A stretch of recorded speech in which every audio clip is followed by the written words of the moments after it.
O nosso código utiliza estruturas para armazenar o nome e quantos salários mínimos um funcionário recebe. Primeiro, nós incluímos duas bibliotecas. A primeira, stdio.h, que é responsável pelas funções de entrada e saída do código, e a segunda, que é o local.h, que permite que caracteres acentuados sejam exibidos sem problema no código. Criamos uma estrutura para funcionário, que contém o char nome, um array de caracteres para armazenar o nome do funcionário e um float para o salário. Usamos o typedef para facilitar a criação de variáveis do tipo funcionário. Criamos uma função que permite o uso correto de caracteres acentuados. Definimos o valor do salário mínimo e criamos a quantidade de funcionários, que determina quantos funcionários serão cadastrados. Temos o funcionário quantidade de funcionários, que cria um array de estruturas onde cada posição armazenará um funcionário. Nós utilizamos um loop for para pedir ao usuário que digite os dados de cada funcionário. Primeiro pedimos o nome e o armazenamos. Repare que há um e mais. Isso nos ajudará na hora da obtenção dos resultados, que nos mostrará se o nome e o salário são do primeiro ou do segundo funcionário. Em seguida, nós pedimos o salário e armazenamos. Percorremos novamente o array de funcionários e exibimos quantos salários mínimos cada um recebe. Fazemos o cálculo do salário do funcionário e dividimos pelo salário base. Exibimos o resultado com duas casas decimais usando o %.2f.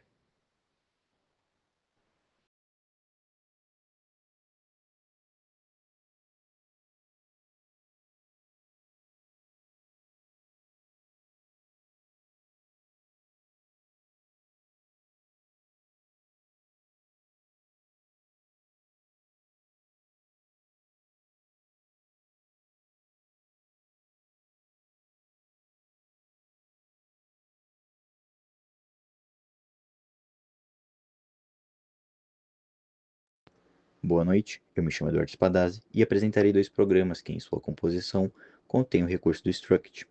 O primeiro deles foi uma ficha de pacientes, onde nessa ficha é solicitado algumas informações importantes, como nome, idade, altura, peso e o problema do paciente. Definimos um número de 2 pacientes que o código deveria registrar, mas esse número pode ser maior.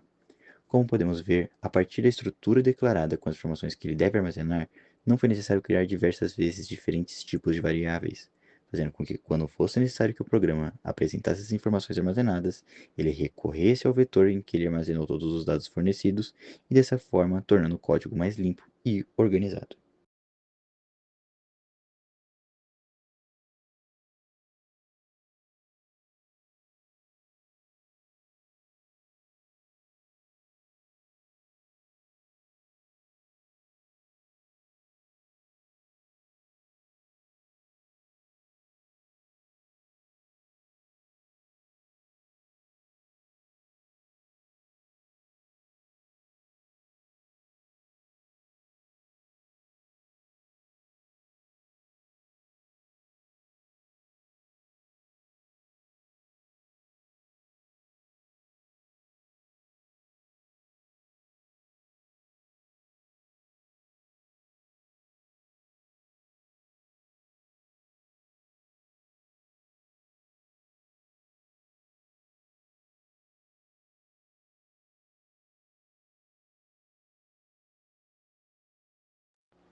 O segundo exemplo que criamos foi uma ficha de alunos, onde eles deveriam fornecer o seu nome juntamente com as notas que receberam ao longo do semestre, para assim fazermos uma média e verificar se o aluno passou na matéria.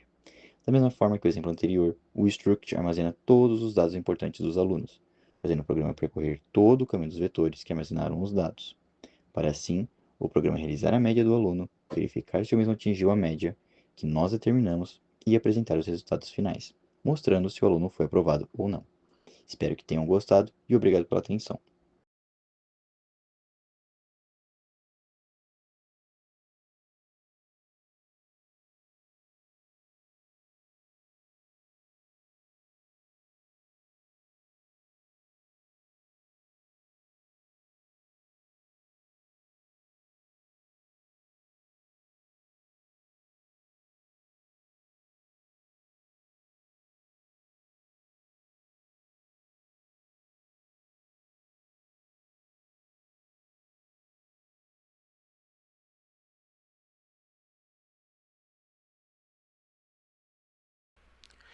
Olá pessoal, eu me chamo Moisés e vou demonstrar 3 programas relacionados a ponteiros. O primeiro deles trata-se de um programa de desconto em folha de pagamento. Estaticamente, nós definimos um salário bruto inicial de R$ 1.550 e criamos o método desconto para realizar os diversos descontos. Observe no método que, para receber as informações do salário, nós estamos utilizando um ponteiro. Isso significa que o método deseja receber o endereço da variável que contém o valor do salário e não o valor que está dentro da variável.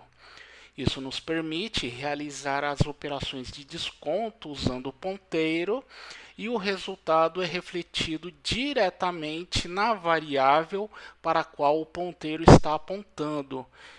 Isso nos permite criar um método que não precisa ter nenhum tipo de retorno.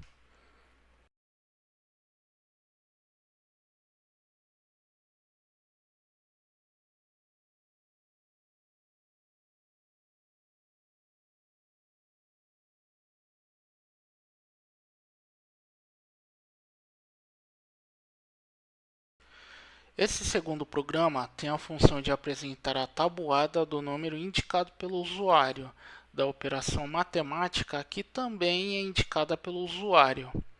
Perceba que criamos um método para cada operação matemática e todos os métodos possuem a mesma quantidade e tipo de parâmetros de entrada e retorno.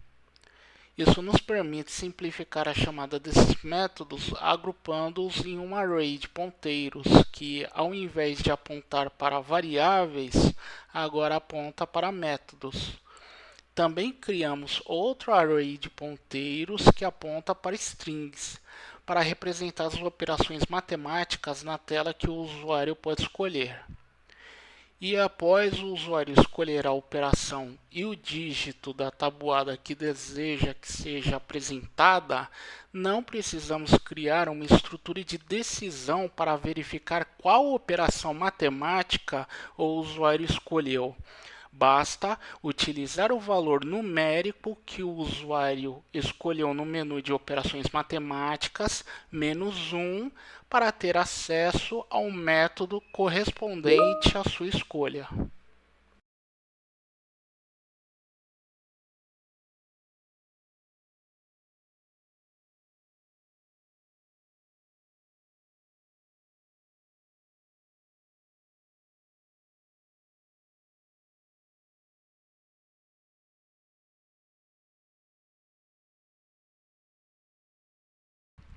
No nosso último programa, nós utilizamos os conceitos de estruturas e ponteiros para criar um menu de opções dinâmicas.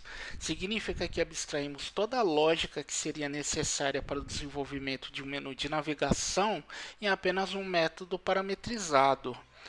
Os parâmetros desse método são uma string, que indica como será formado as arestas do menu, outra string que representa o título do menu, um array de estrutura que representa as opções que o menu terá e um cálculo para determinar a quantidade de opções que existe no array.